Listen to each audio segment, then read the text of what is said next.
सरकारले हामीलाई दिनु पर्थ्यो यो सञ्चित विधाको पैसा दिनुपर्ने अब केही गर्नुपर्ने गरेन त्यसमा दुःख लाग्छ सरकारप्रति। तपाईले देखिरहनु भएको यो आवाज र यो दृश्य हो रैनादेवी छहरा 4 का केशव मुखियाको। पाल्पाको छहरामा रहेको भैरव माध्यमिक विद्यालयमा 45 वर्ष कार्यालय सहयोगीको रूपमा कार्यरत केशव मुखियाको यो दृश्यले अहिले जताततै चर्चा पाइरहेको छ। सबैका प्रिय केशव दाईको गला खादा र मालाले भरिँदै गर्दा बाहिरी खुसी देखिए पनि उनको मनिल अनुहार मनभरि पीडाले भरिएको छ। पीडा यस मानेमा थियो कि उनको सिङ्गो जवानी विद्यालयको कार्यालय सहयोगीको रूपमा बितेको थियो, तर 45 वर्ष आफैले काम गरेको विद्यालयबाट बिदा हुँदै गर्दा खाली हात निस्किनु परेको उनको मनिल मुहारले झलझली देखाइरहेको छ। विद्यालयबाट बिदा भएसँगै बुढेसकालको दैनिकी कसरी टार्ने होला भन्ने चिन्ता पनि उनलाई थपिएको छ। सबैको मनमा, सबैको मुटुमा र सबैका प्रिय बनेका केशव दाईको पाखुरीमा बल हुँदासम्म त केही गरेर खाउला भन्ने आँटमा थिए केशव। उमेर ढल्कँदै गएपछि भने उनको आँट समेत हराउन थालेको छ। उनको यो दुःखमा न 45 वर्ष काम गरेको विद्यालयले केही गर्यो, न त सरकारले उनको दुःखमा मलामपट्टि नै गर्यो। भन्छन् दुखीलाई राज्यले समेत हेर्न सकेन। दिनु पर्थ्यो यो सञ्चित विधाको पैसा दिनुपर्ने अब केही गर्नुपर्ने गरेन त्यसमा दुःख लाग्छ सरकारप्रति। पक्कै पनि तपाईको यो महत्त्वपूर्ण समय यस विद्यालयमा खर्चिरहँदा अब बाँकी जीवन चाहिँ तपाई कसरी चाहिँ चल्दै हुनुहुन्छ?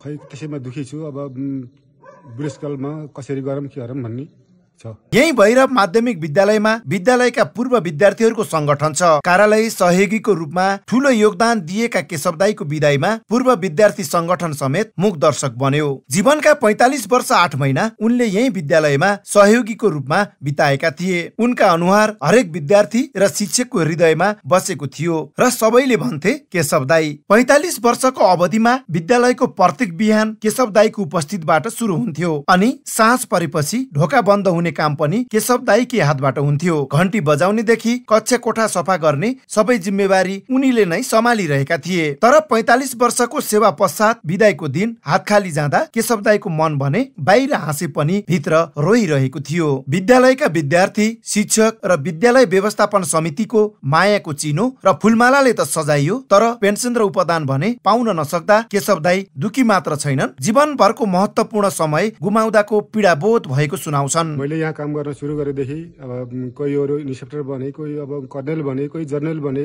कोही डाक्टर बने, कोही पाइलट पनि बने। म अब सधैँभरि यही विद्यालयमा सहयोगी काम गर्दा गर्दै जीवन जानी भयो। अझै टोयलेट सर्ने समेत मेरो काम छ, त्यसमा म दुखी छु जहाँको त्यही म। भनेपछि तपाईको अगाडि धेरै उपल्लो ओदामा मान्छेहरू पुग्दा तपाईको अवस्था भुइँको भुइँ भयो। भुइँको भुइँ। यस अवस्थामा तपाईँ दुखी हुनुहुन्छ? दुखी छु म, धेरै दुखी छु। 16 वर्षीय कलिलो उमेरमा 150 रुपियाँ तलब पाउने गरी विद्यालयमा प्रवेश गरेका केशव दाई उनका हरेक दिन हरेक घण्टा यही विद्यालय र विद्यार्थीका लागि बित्यो। 2037 साल माघ 16 गते करारमा जागिर सुरु गरेका उनलाई 2052 सालमा स्थायी गरियो। तर स्थायी कार्यान्वयन नहुँदा भने केशव मुखिया जस्ता देशभरका कार्यालय सहयोगीहरू असन्तुष्टि बनेका छन्। उमेर हदमा अनिवार्य रूपमा विद्यालयबाट बिदा भए पनि बिरामी बिदाको सञ्चित रकम समेत नपाए उनले दुखेसो गरिरहेका छन्। वास्तवमा तपाईँ खाली हात नै जानुभयो? खाली हात भन्नाले मैले सञ्चित विधा पाउनु पर्ने मैले पाइनँ।